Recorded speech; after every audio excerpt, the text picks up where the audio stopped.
আল্লাহ রসুল সাল্লাল্লাহু আলাইহি সাল্লাম বলছেন যে সে যদি আমার জীবন পাইতো, আমার হায়াতে জিন্দিগি পাইতো, তাহলে সবার আগে এই নরসেরওয়া ইসলাম ধর্ম গ্রহণ করত। রসুল বলছেন তার সম্পর্কে। এই নরসেরওয়া তিনি একদিন বসে আছেন, তিনি দেখতেছেন যে একটা ব্যাঙ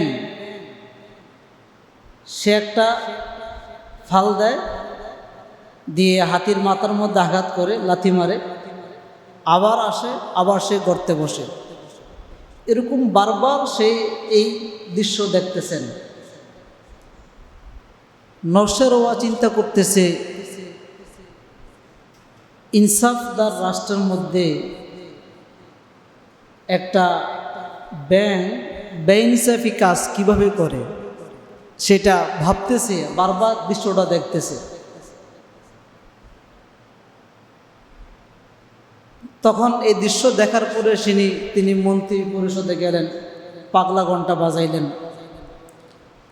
মন্ত্রী পরিষদ সকলে একত্রিত হওয়ার পরে তিনি তিনার প্রধান দায়িত্ব, তিনার ডান হাত যিনি আছেন তিনার নাম হলো বজৎচে মেহের। বজৎচে মেহেরকে ডেকে বললেন যে তোমার হায়াতের জিন্দিগি 1 মাস, তুমি 1 মাসের মধ্যে আমাকে কিছু বিষয় পরিপূর্ণভাবে অবগত করতে হবে। তখন বললেন যে বাদশাহ মহোদয়, কি বিষয়টি কি? তখন নরসেরওয়া বলতেছেন যে অমুক জায়গায় একটা কোনো ব্যাঙ গর্তে আছে, সে আমার হাতিকে, ওই হাতিটা তিনার নিজের ছিল এবং তার কালারটা ছিল সাদা সফিদ। হাতির কালার সাধারণত সাদা হয় না, আমরা দেখছি কিনা অনেকে জানি না, আমি নিজেও দেখিনি। তা হাতির কালার যেটা হয়, অন্য কালার তেমন হয় না। ওই হাতির কালারটা সাদা ছিল, অনেক দামি হাতি ছিল। তো তিনি ওই হাতিটি ব্যবহার করতেন, ওই হাতির মাথার মধ্যে এই ব্যাঙ আঘাত করত। পরিশেষে তিনার বজৎচে মেহেরকে বলল যে তুমি এই রহস্য উদ্ঘাটন করবে এবং আমার সামনে পরিষ্কার করবে। তোমার সময় আছে 1 মাস হায়াতের জিন্দিগি, যদি না পারো তাহলে তোমাকে জীবন দিতে হবে।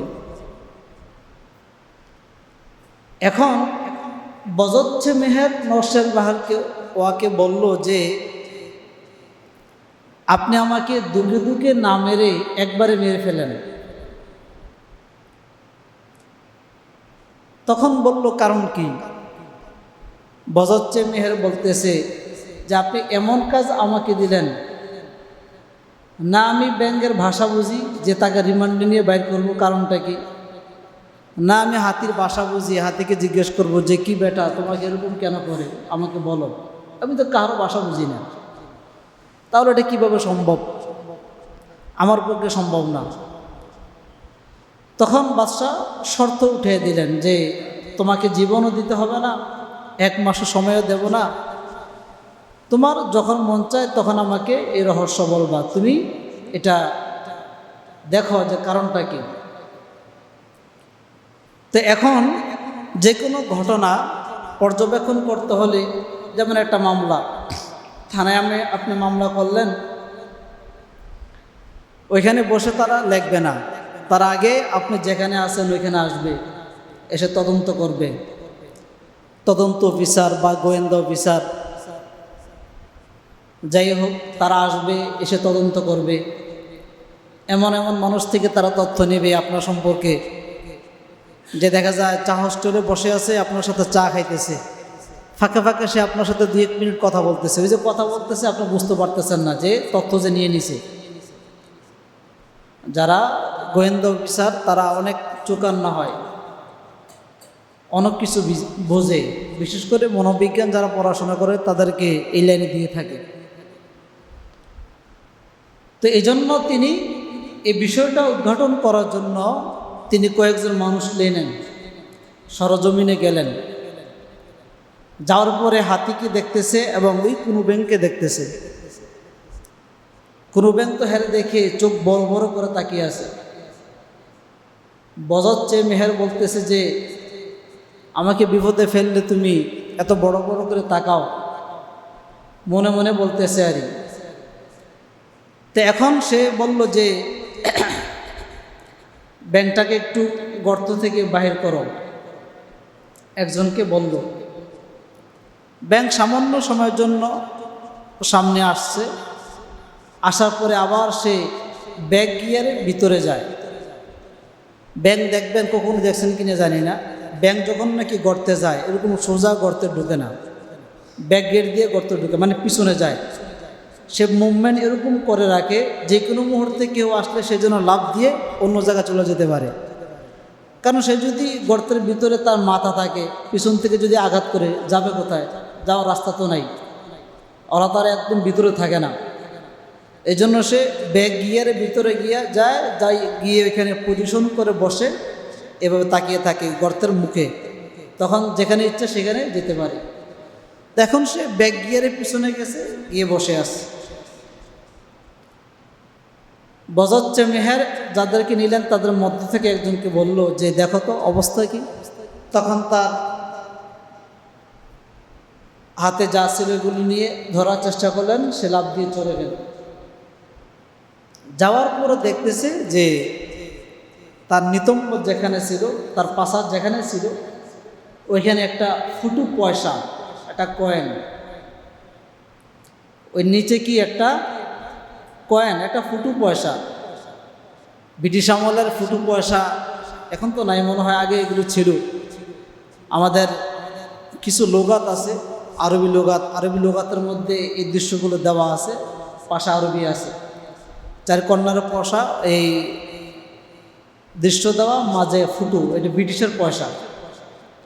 তখন তো ব্রিটিশ ছিল না, তার আগের ইতিহাস এটা। তো যেটা বললাম যে একটা কয়েন, স্বর্ণের একটা কয়েন ছিল। এখন এই কয়েন বজচ্ছে মেহের নিয়ে বাদশাহ নওশেরকে দিল, এই যে ধরেন বাদশাহ। তখন বলল যে ইতিহাস কি। তখন বজচ্ছে মেহের বলতেছে বাদশাহ মহোদয়, এত বড় হাতিকে ছোট্ট একটা কোনো ব্যাংক, অথচ 1000 ব্যাংক যদি একসাথে করে হাতির একটা রান সমতুল্য হবে না। কি বলেন, হবে? হবে না। হাতির তুলনায়, ব্যাঙের তুলনায় হাতিটা কিছুই না। তো এত বড় একটা হাতিকে একটা ব্যাঙ আঘাত করার কারণটা হলো এই যে পয়সা, কয়েন। বলে তার কাছে সম্পদ আছে, অর্থ আছে, স্বর্ণের পয়সা আছে। এখন সে ফুলতে ফুলতে এত বড় হয়ে গেছে, এখন সে যে তার বড় যে হাতি, পরাক্রমশালী শক্তিশালী হাতি, এবং তাকে যে মুহূর্তে যখনই চায় তখন তাকে মাটির সাথে পিষে ফেলতে পারে, এই বিবেক বুদ্ধি ব্যাঙের কাজ করে না। এজন্য ব্যাঙ পয়সার গরমে সে হাতিকে আঘাত করে, এবং কার হাতিকে আঘাত করতেছে, কাকে করতেছে